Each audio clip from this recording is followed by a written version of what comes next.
नमस्कार दोस्तों, डिकोडेड के इस यूट्यूब मंच पर आपका स्वागत है। मैं हूँ राजन तिवारी। आज हम लोग बात करेंगे पाकिस्तान के ऊपर में। पाकिस्तान के जो आईएएस चीफ थे 2019 से 21, फैज़ हामिद, उनको सज़ा सुनाया गया है 14 वर्ष का। ये सज़ा क्यों सुनाया गया है, इसके पीछे की कहानी क्या है, क्या षड्यंत्र चल रहा है, इमरान खान का एक बहुत बड़ा जो साथी था क्या उसको सज़ा सुनाया गया है, इमरान खान और फैज़ हामिद में क्या संबंध है, सब पर हम दृष्टि डालेंगे। यदि हमारे चैनल पर आप नए हैं तो ज़रूर सब्सक्राइब कर लें। चलिए स्टार्ट करते हैं। फैज़ हामिद कौन है? ये 2019 से लेकर 21 तक आईएसआई के चीफ रहे हैं। उसके पहले डीजी रहे हैं काउंटर इंटेलिजेंस के 2017 से लेकर 2019 तक। और ऐसा कहा जाता है कि ये पहले आईएसआई के ऐसे चीफ हैं जिनको 14 साल की सज़ा मिलिट्री कोर्ट ने सुनाई है। जानेंगे क्यों सुनाया गया है और इसके पीछे की कहानी।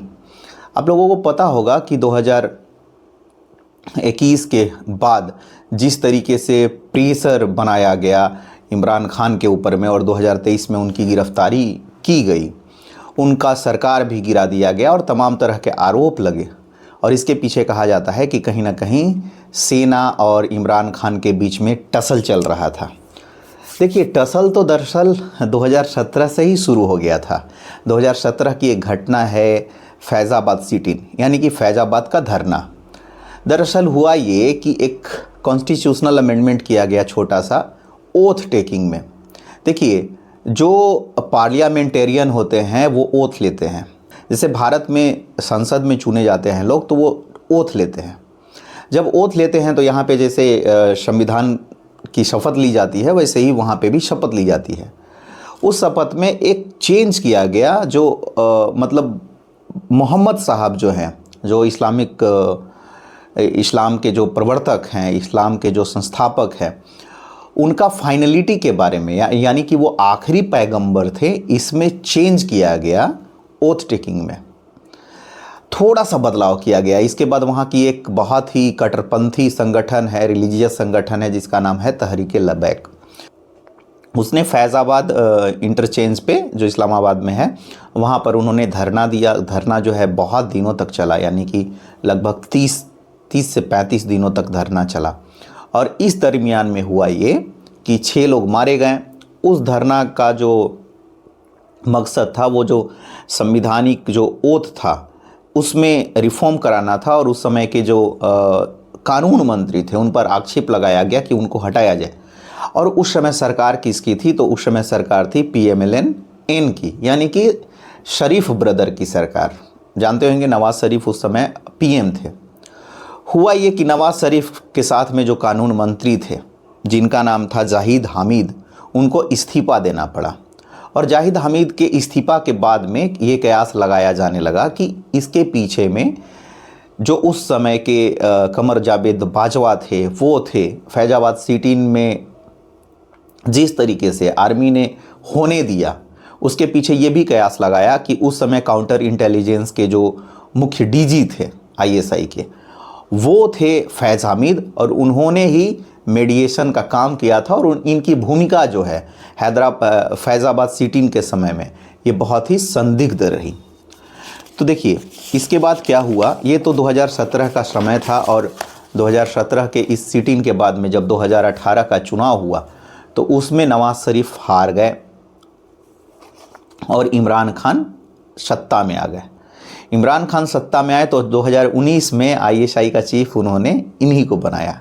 तो इमरान खान को 18 से रहना था 23 के बीच में।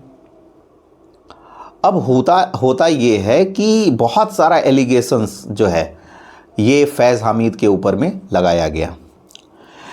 2018 में एक और चीज़ हुआ। 2018 में जब वहाँ का जनरल इलेक्शन हो रहा था, उसके ठीक पहले फैज़ हामिद पे ये आरोप लगा है, जो बाद में जिसकी सुनवाई हुई, कि बहुत सारे जो PMLN के कार्यकर्ता थे, यानी कि नून लीग जो पाकिस्तान का है, जिसका नेता जो है नवाज शरीफ, उनके पार्टी के बहुत सारे लोगों को तोड़ने का थ्रेट करने का, मतलब धमकी देने का आरोप फैज़ हामिद पे लगा। और बोला गया कि ये कहीं ना कहीं फैज़ हामिद ही थे जिन्होंने जो है इंजीनियरिंग की, पॉलिटिकल इंजीनियरिंग किसको आने के लिए? तो इमरान खान को आने के लिए, सत्ता में बैठने के लिए। और कहा यह भी जाता है कि PLMQ, MQN, BAP, ZDA जैसी जो पार्टियां थी वो PTI से इसीलिए बाद में जुड़ी चूँकि इसकी पॉलिटिकल इंजीनियरिंग की थी फैज़ हामिद ने। आगे चलते हैं। फैज़ हामिद को ये भी कहा जाता है कि जो दोहा में तालिबान और अमेरिका के बीच में जो टॉक हुआ था उसमें भी वो मध्यस्थता में थे और उन्होंने बहुत बड़ी भूमिका निभाई थी। तो अब समझ लीजिए। और फैज़ हामिद वही हैं जो अभिनंदन जब जो है वहाँ पकड़े गए थे, तो जैसे चाय वाला जो इंसिडेंट हुआ था, तो 2021 में जब तालिबान का आगमन हुआ अफ़गानिस्तान में, उस समय चाय पीने के लिए 2021 में फैज़ हामिद ही ISI प्रमुख थे उस समय और वो गए थे अफ़गानिस्तान। अब इनका चाय जो है अब फंटास्टिक हो चुका है। अब देखिए, अब ये कहा जाता है कि एक और घटना होता है। देखिए, पनामा पेपर केस नाम की एक घटना होती है जिसमें नवाज़ शरीफ के ऊपर में केस दर्ज होता है। ये केस की जो सुनवाई होती है वो की जाती है एक जिसका नाम होता है शौकत अजीज़ सिद्दीकी। शौकत अजीज़ सिद्दीकी को हटा दिया जाता है और आरोप लगता है फैज़ हामिद पे कि ये इन्होंने ही जो है हटाया है। शौकत अजीज़ सिद्दीकी जब हटते हैं तो एक नया जो है मुकर्रर किया जाता है एक जज को, और वो सुनवाई करते हैं और नवाज़ शरीफ को पनामा पेपर्स में अभियुक्त के तौर पे प्रस्तुत किया जाता है। आरोपित रहते हैं और उनको सज़ा भी होती है। और 2018 से 19 के बीच में वो जेल में रहते हैं और उसके बाद में वो हो जाते हैं लंदन के लिए रवाना, और फिर लंदन में ही रहते हैं 2023 तक। अब तो खैर उनकी सरकार है उनके भाई की, तो अभी थोड़ा सा उनको रिलीफ मिल गया है। अब चूँकि बहुत बड़ी भूमिका होती है फैज़ हामिद का इमरान खान को सत्ता में लाने की, तो जाहिर सी बात है कि 2018 में जब इमरान खान प्रधानमंत्री बनते हैं तो 2019 में इन्हीं को बनाया जाता है ISI का चीफ। और 2021 में जब इनका कार्यकाल ख़त्म होना रहता है तो मतलब सोचते हैं इमरान खान कि भाई इतना करीबी है, मुझे इतना मदद किया, तो चाहते हैं कि इसको रिटेन किया जाए।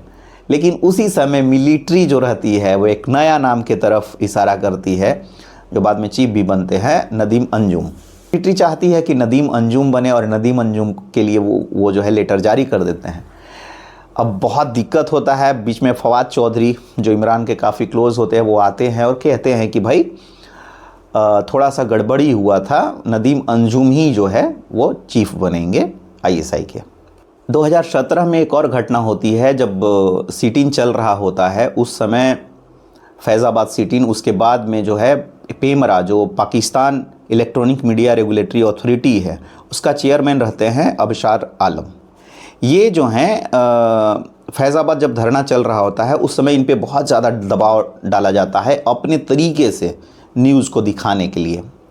फिर एक वहाँ के पॉलिटिकल एनालिस्ट हैं नजम सेठी और एक हैं हुसैन हक्कानी, दोनों पे कहा जाता है कि भैया इन पे जो है थोड़ा नियंत्रण कीजिए। तो मतलब बहुत ज़्यादा प्रेशर डाला जाता है। इसके बाद में बात आता है अबसार आलम को। जो अबसार आलम जो रहते हैं पेमरा के जो चीफ रहते हैं, इनको जो है गोली मार दिया जाता है और ये घायल अवस्था में इस्लामाबाद में ही पाए जाते हैं। तो ये सारा स्टोरी भी चल रहा होता है उसी दरमियान में। इसके बाद में 2018 में पाकिस्तान में जो है जियो न्यूज़ पे पूरा बैन लगा दिया जाता है, ऑफ एयर हो जाता है चैनल। तो इसमें भी बोला जाता है कि हामिद जो फैज़ हामिद थे इनकी बहुत बड़ी भूमिका थी। 2021 में जब रस्साकसी चल रहा होता है इमरान खान और मिलिट्री के बीच में, तो उसी समय कहा जाता है कि असद तूर जो वहाँ के एक बहुत ही यंग जो है डायनेमिक पर्सनालिटी है, पत्रकार हैं, उन पर हमला होता है। और 2021 में हामिद मीर जो बहुत बड़े जर्नलिस्ट हैं वो कहते हैं कि हम पे भी हमला करने की कोशिश की गई और हमको धमकी दी गई। तो ये सारा इंसिडेंट भी होता है, यानी कि जो पत्रकार थे पाकिस्तान के उस समय के, उस पर भी कहीं ना कहीं से नज़र रखी जा रही थी। हालांकि हमेशा नज़र रखी जाती है, लेकिन उस समय फैज़ हामिद ने बहुत सारे लोगों को परेशान किया, ऐसी जानकारी बाद में आई। अल कादिर ट्रस्ट, देखिए एक बहुत बड़े वहाँ के बिज़नेस टाइकून हैं मलिक रियाज जो है, इनका बहुत बड़ा धंधा है किसका, हाउसिंग का, कॉलोनी का जो है प्लॉट बेचने का। तो बहरिया टाउन नाम का एक प्लॉट होता है, उसी के सिलसिले में ये कांड आता है सामने। और लगभग यूके की जो एजेंसी थी, एक जांच एजेंसी, वो लगभग 190 मिलियन यूरो जो है वहाँ सीज करती है मलिक रियाज का। वो पैसा लाया जाता है वापस पाकिस्तान में। फैज़ हामिद जो होते हैं वो इमरान खान को कहते हैं कि भाई नेगोशिएशन कीजिए, और फैज़ हामिद भी उसके लाभुक बनते हैं। और अल कादिर ट्रस्ट की स्थापना की जाती है। ये वही अल कादिर ट्रस्ट है जिसका बाद में बहुत नाम आया और ये इमरान खान से जुड़ा हुआ है। ये अल कादिर जो ट्रस्ट था, उसके लिए जो ज़मीन दी गई वो यही मलिक रियाज ने, बहरिया टाउन वाले ने दिया। अब ये जो है, ये साठगांठ जो है ये सामने आ गई, खुल गई। और बाद में जो है एक अल कादिर ट्रस्ट का केस खुला और बाद में पूरा जो है गड़बड़ी हुआ। बाद में पता चला कि फैज़ हामिद ही इन चीज़ों के पीछे थे। तो ये सारा कांड जो है इसके पीछे में फैज़ हामिद का नाम आया। अब चलते हैं जिस केस में इनको जांच के लिए, इनके ऊपर जांच बैठाने के लिए सुप्रीम कोर्ट ने बोला, वो था टॉप सिटी केस। ये हाउसिंग सोसाइटी है एक तरह का। वहाँ पर जो है 2017 में ये छापा मारे थे। और जो टॉप सिटी हाउसिंग सोसाइटी के जो एक वरिष्ठ व्यक्ति हैं, मालिकाना जो हक रखते हैं, मोईद अहमद खान, उन्होंने चीफ जस्टिस काजी फैज़ ईसा के बेंच में 2017 के मामले में एक जो है दायर किया केस।